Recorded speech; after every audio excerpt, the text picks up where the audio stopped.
بسم اللہ الرحمن الرحیم الثالث ان الازل لیس عبارۃ عن حالۃ مخصوصۃ حتی یلزم من وجود الجسم فیہا وجود الحوادث فیہا۔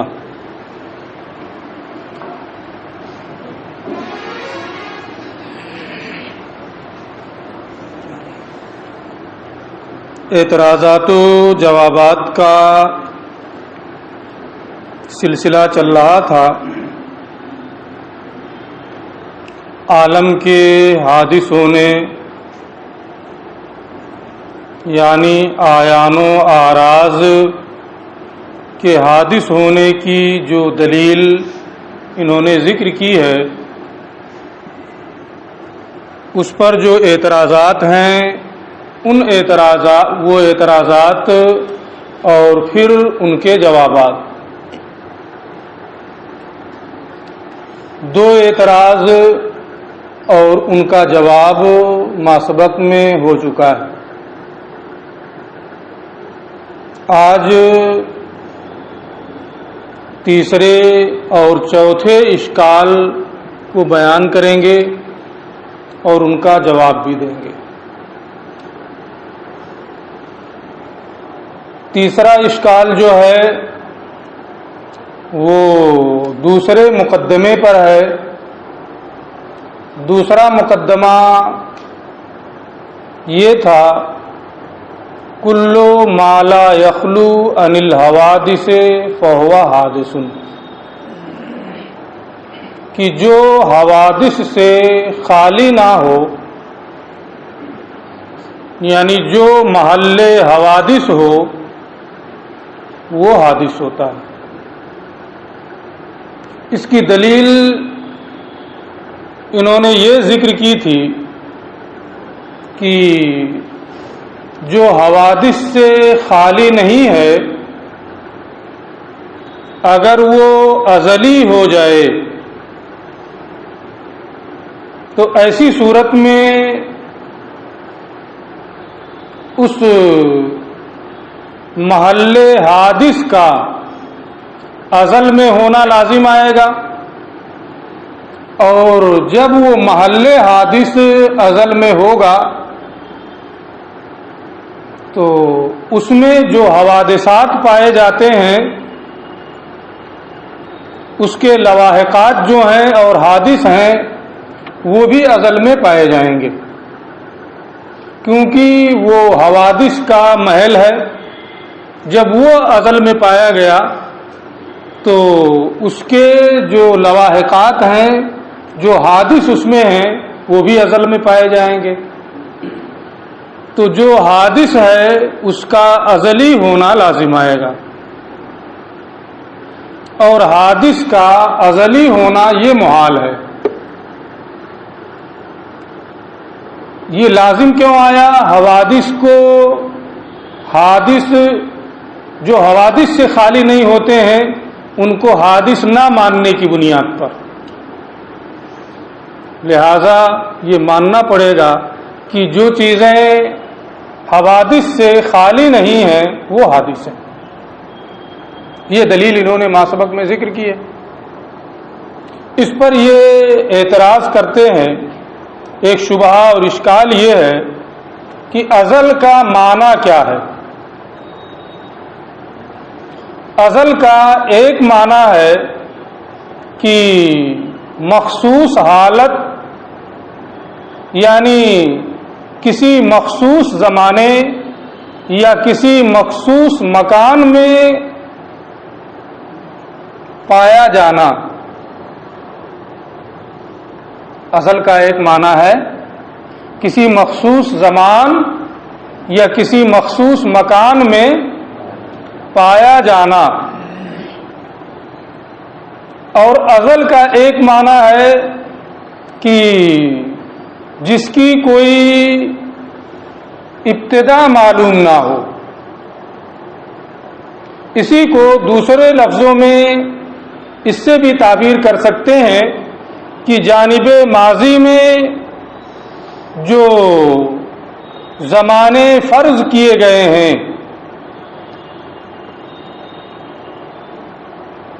غیر متناہی زمانے جو فرض کیے گئے ہیں ان کا وجود مستمر ہو، برابر وہ باقی رہیں۔ اس کا معنی بھی ہے کہ جانب ماضی میں جب استمرار برابر باقی رہے گا تو اس کی کوئی ابتدا معلوم نہیں ہوگی۔ تو چاہے یہ کہیں کہ عدم کا معنی ہے عدم اولیت، کہ اس کی ابتدا کوئی ابتدا معلوم نہ ہو، یہ معنی لیں کہ جانب ماضی میں فرض کیے گئے غیر متناہی زمانے برابر باقی رہیں، دونوں ایک ہی مفہوم ہے۔ تو ازل کا دو معنی ہے، کیا مراد ہے ازل سے؟ کیا زمان مخصوص اور مکان مخصوص ازل سے مراد ہے؟ اگر زمان مخصوص یا مکان مخصوص یہ مراد لیں ازل سے تب تو ٹھیک ہے۔ وہ جو آپ نے دلیل دی ہے کہ پھر حوادث کا جو جسم کے جو محل حوادث ہے، جو حوادث سے خالی نہیں ہے، اگر وہ ازلی ہو جائیں تو حوادث کا ازلی ہونا لازم آئے گا۔ اس صورت میں یہ دلیل تام ہوگی، کیونکہ جب ازل نام ہوگا کسی مخصوص زمانے کا، کسی مخصوص مکان کا ازل نام ہوگا، اگر اس مخصوص مکان یا اس مخصوص زمان میں وہ چیز پائی جائے جو حوادث سے خالی نہیں ہوتی ہے، مثلا جسم پایا جائے تو جسم کے جو لواحقات ہیں، متحرک ہونا، ساکن وغیرہ وغیرہ، وہ چیزیں بھی پائی جائیں گی اس زمان یا مکان میں، اور پھر جو حادث ہے اس کا ازلی ہونا لازم آئے گا۔ لیکن اگر ازل کا دوسرا معنی مراد لیا جائے کہ جس کی کوئی ابتدا نہ ہو، جس کے لیے اولیت نہ ہو، برابر اس کا وجود رہے، اگر یہ معنی مراد لیں گے تو جو چیزیں حوادث سے خالی نہیں ہوتی ہیں ان کے ازل میں پائے جانے سے ان کے لواحقات اور حوادثات کا ازل میں پایا جانا لازم نہیں آئے گا، اور جب لازم نہیں آئے گا تو حادث کا ازلی ہونا بھی لازم نہیں آئے گا۔ جب پایا جائے تو ایسی صورت میں یہ ہوگا کہ جو حادث ہے اس کا ازلی ہونا لازم آ رہا ہے، جب وہ پایا ہی نہیں جائے گا تو ایسی صورت میں حوادث کا ازلی ہونا بھی لازم نہیں آئے گا، اور جب ازلی ہونا لازم نہیں آیا تو جو حوادث سے خالی نہ ہوں وہ حادث ہوں گے، یہ ضروری نہیں ہوا، لہذا آپ کی دلیل تام نہیں۔ دیکھیں اعتراض الثالث، تیسرا اعتراض، ان الازل ازل لیس عبارتن عن حالت مخصوصہ، ازل کسی مخصوص حالت کا نام نہیں ہے، مخصوص زمان یا مخصوص مکان کا نام نہیں ہے۔ مثلا یہ ایک کمرہ ہے، یہ مخصوص مکان ہے، یہ مان لیں کہ آج ہی کے دن بنا ہے، اس میں ہم لوگ پائے جا رہے ہیں، تو اگر مخصوص حالت یعنی مخصوص زمان یا مخصوص مکان یہ مراد ہو ازل سے تب تو وہ دلیل تام ہوگی، حالانکہ ازل کا یہ معنی مراد نہیں ہے۔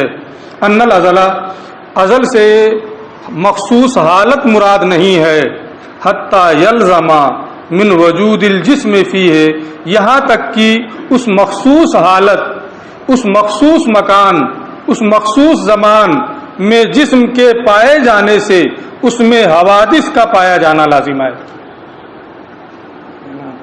یعنی اگر ازل مخصوص زمان و مکان کا نام ہوتا تو ایسی صورت میں جسم کے اس مخصوص زمان یا مکان میں پائے جانے سے حوادث کا حادث ہونا لازم آتا، لیکن اگر ازل سے یہ مراد ہی نہ ہو تو جسم کے اس مخصوص زمان یا مکان میں پائے جانے سے حوادث کا وہاں پایا جانا لازم نہیں آئے گا۔ تو جب یہ مراد نہیں ہے، حالت مخصوصہ یہ مراد نہیں ہے ازل سے، پھر مراد کیا ہے؟ یہ کہتے ہیں بل ہوا عبارت عن عدم الاولیت، بلکہ ازل سے مراد کیا ہے کہ اس کی کوئی ابتدا معلوم نہ ہو، اس کے پہلے کچھ نہ ہو، او ان استمرار الوجود فی ازمنۃ مقدرۃ غیر متناہیۃ فی جانب الماضی، یا جانب ماضی میں فرض کیے گئے غیر متناہی زمانوں میں، جانب ماضی میں فرض کیے گئے غیر متناہی زمانوں میں اس کے وجود کا برقرار رہنا، اس کے وجود کا مسلسل باقی رہنا، دونوں کا ایک مفہوم ہے۔ اس کی کوئی ابتدا معلوم نہیں ہے، یا جانب ماضی میں وہ برابر مسلسل باقی ہے، اس کا وجود ہے، تو اس کا بھی یہی معنی ہوا کہ اس کی کوئی ابتدا معلوم نہیں ہے۔ تو دونوں میں سے کوئی معنی لیں، کوئی دشواری نہیں ہے۔ یہ کہتے ہیں کہ ازل سے عدم اولیت مراد ہے، یعنی اس کی کوئی ابتدا معلوم نہ ہو۔ ازل سے مراد یہ ہے کہ جانب ماضی میں فرض کیے گئے غیر متناہی زمانے میں اس کا وجود مسلسل ہے، برابر ہے۔ اور جب ازل کا یہ معنی ہے تو اگر جو چیزیں حوادث سے خالی نہیں ہیں وہ ازل میں پائی جائیں تو حوادث کا ازل میں پایا جانا لازم نہیں آئے گا۔ مثلا افلاک کی حرکت ہے، حرکت افلاک، تو فلک کی جو بھی حرکت ہے، فلاسفہ کے ہاں فلک کی حرکت کیا ہے؟ قدیم۔ فلک کی حرکت کیا ہے؟ قدیم ہے۔ لیکن فلک کی جو جزئی حرکت ہے، ایک ایک حرکت ایک کے بعد دیگرے، حرکات حادثہ، حرکات جزئیہ، فلاسفہ ان حرکات جزئیہ کے قدیم ہونے کے قائل نہیں، بلکہ فلاسفہ مطلق حرکت، حرکت کی طبیعت کلیہ کے قدیم ہونے کے قائل ہیں۔ دو چیزیں ہیں، ایک فلک کی حرکت ہے، اور فلک کی حرکت میں ظاہر سی بات ہے وہ حرکت ہے تو ہر آن میں اس میں تجدد ہوگا، وہ بدلتا رہے گا، تو وہ حرکات جزئیہ جو برابر ہو رہی ہیں اور تبدیلی ہو رہی ہے، ایک کے بعد دیگرے حرکتیں ہو رہی ہیں، ان حرکات جزئیہ کے قدیم ہونے کے فلاسفہ قائل نہیں ہیں۔ وہ قائل کس کے ہیں کہ فلک کی جو حرکت ہے، حرکت مطلقہ، حرکت کی طبیعت کلیہ، وہ کیا ہے؟ قدیم ہے۔ تو اب فلک یہ متحرک ہے اور اس کی حرکت کیا ہے؟ قدیم ہے، تو اور اس کی حرکت جو قدیم ہے وہ حرکات حادثہ اور حرکات جزئیہ نہیں ہیں، بلکہ کیا ہے؟ حرکت مطلقہ ہے، حرکت کی طبیعت کلیہ ہے، اور وہ طبیعت کلیہ حوادث سے خالی ہو کر کے قدیم ہے، اس لیے کہ کسی زمانے مخصوص یا کسی مکان مخصوص کا نام ازل نہیں ہے، وہاں یہ حرکت پائی جا رہی ہے، مسلسل پائی جا رہی ہے، اس کا معنی یہ ہے کہ اس کے لیے کوئی ابتدا نہیں ہے اور اس کے لواحقات قدیم نہیں، جو اس میں حوادثات ہیں وہ چیزیں وہاں پر نہیں ہیں، لہذا حرکات جزئیہ قدیم نہیں ہوئی، وہ ازلی نہیں ہوئی، صرف اور صرف حرکت مطلقہ اور حرکت کی طبیعت کلیہ یہ قدیم ہوئی۔ لہذا آپ نے جو یہ کہا ہے کہ جو چیز حوادث سے خالی نہ ہو وہ حادث ہوتی ہے، حرکت فلک کی حرکت طبیعیہ، اس میں حرکات جزئیہ حادث ہیں، یہ حوادث سے خالی نہیں ہے، لیکن اس کی طبیعت کلیہ کیا ہے؟ ازلی ہے۔ سمجھ میں بات آ رہی ہے نا؟ دیکھیں اسی کو یہ کہہ رہے ہیں ومانا ازلیت الحرکات الحادثہ، اور حرکات حادثہ کے ازلی ہونے کا معنی، یعنی فلاسفہ فلک کی حرکت کے قدیم ہونے کے قائل ہیں، حالانکہ فلک کی جو حرکتیں ہیں وہ حرکتیں قدیم نہیں ہیں نفس الامر میں، بلکہ وہ حرکات حادثہ ہیں۔ یہ کہتے ہیں کہ اس حرکت جزئیہ کو وہ قدیم کہتے ہی نہیں ہیں، بلکہ اس کا معنی یہ ہے انہ ما من حرکت الا وقبلها حرکت اخرى، کہ کوئی ایسی حرکت نہیں ہے جس سے پہلے کوئی دوسری حرکت نہ ہو، لا الا بدایا، اور اس کی کوئی ابتدا نہیں ہے، اس کی کوئی شروعات معلوم نہیں ہے، یعنی جو بھی حرکت ہوگی اس سے پہلے ایک حرکت، اس سے پہلے بھی ایک حرکت سے وہ خالی ہو ایسا نہیں ہے۔ تو یہ جو حرکات حادثہ ہیں، حرکات جزئیہ ہیں، یہ تو حادث ہیں، فلاسفہ ان کے حادث ہونے کے قائل ہیں۔ وہذا ہوا مذہب الفلاسفہ، اور یہی فلاسفہ کا مذہب ہے۔ وہم یسلمون، اور وہ یہ بات مانتے ہیں انہ لا شیء من جزئیات الحرکت بقدیم، کہ حرکت کی جزئیات میں سے جو ایک ایک جزئی ہے ان میں سے کوئی بھی چیز قدیم نہیں ہے، بلکہ قدیم کیا ہے؟ وَإِنَّمَا الْكَلَامُ فِي الْحَرْكَةِ الْمُطْلَقَةِ، بلکہ گفتگو کس میں ہے؟ حرکت مطلقہ میں ہے، حرکت کی طبیعت کلیہ میں ہے، حرکت مطلقہ اور حرکت کی طبیعت مطلقہ۔ فلاسفہ اس کے قدیم ہونے اور اس کے ازلی ہونے کے قائل ہیں۔ تو فلک کی جو حرکات جزئیہ ہیں وہ تو کیا ہیں؟ حادث ہیں، لیکن اس کی طبیعت کلیہ اور حرکت مطلقہ کیا ہے؟ یہ ازلی ہے اور قدیم ہے نا۔ اس کے ازل میں پائے جانے سے حوادث کا ازل میں پایا جانا لازم نہیں آئے گا۔ یہ ان کا اعتراض ہو گیا۔ یہ کہتے ہیں کہ اگر کلی پائی جائے گی، جواب مثال کے طور پہ انسان ہے، کیا انسان کی طبیعت کلیہ اپنے جمیع مشخصات سے خالی ہو کر کے خارج میں کہیں آپ نے انسان دیکھا ہے؟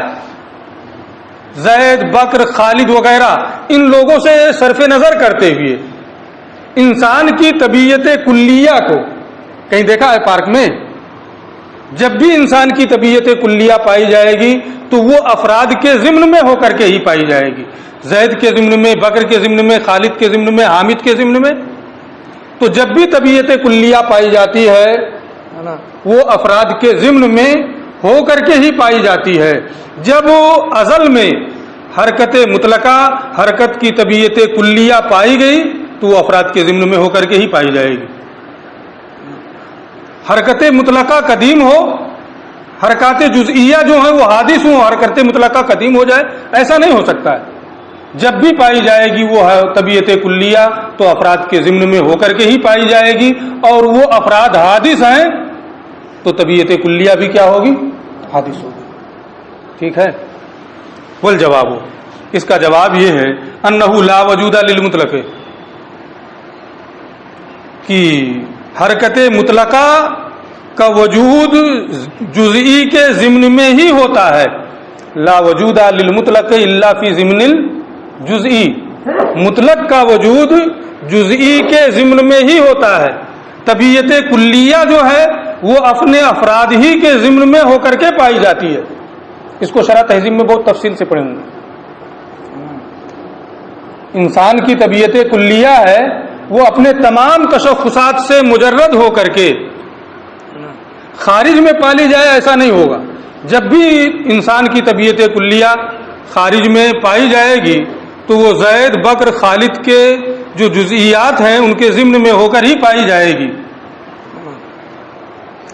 تو اب وہ جزئیات حادث ہوں اور طبیعت کلیہ قدیم ہو جائے، ایسا نہیں ہو سکتا ہے۔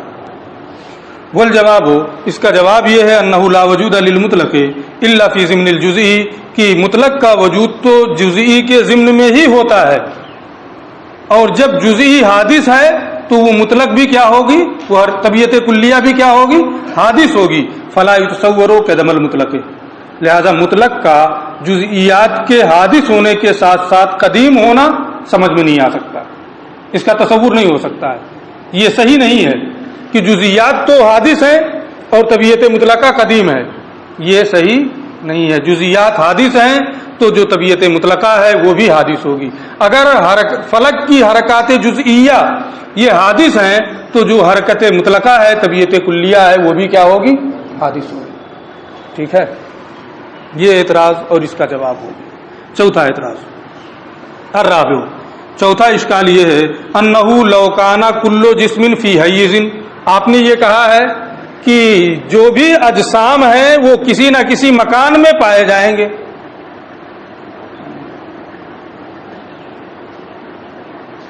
ما سبق میں یہ بحث آئی ہے. یہ کہتے ہیں کہ اگر ہر جسم کا مکان میں پایا جانا ضروری ہو تو اجسام غیر متناہی ہو جائیں گے. کیوں اجسام غیر متناہی ہو جائیں گے؟ کیونکہ آپ نے مکان کی یہ تعریف پڑھی ہے کہ جسم حاوی کا سطح باطن جو جسم محوی کے سطح ظاہر سے مماس ہو، ہے نا؟ پڑھے ہیں نا یہ تعریف. جسم حاوی کا سطح باطن جو جسم محوی کے سطح ظاہر سے مماس ہو.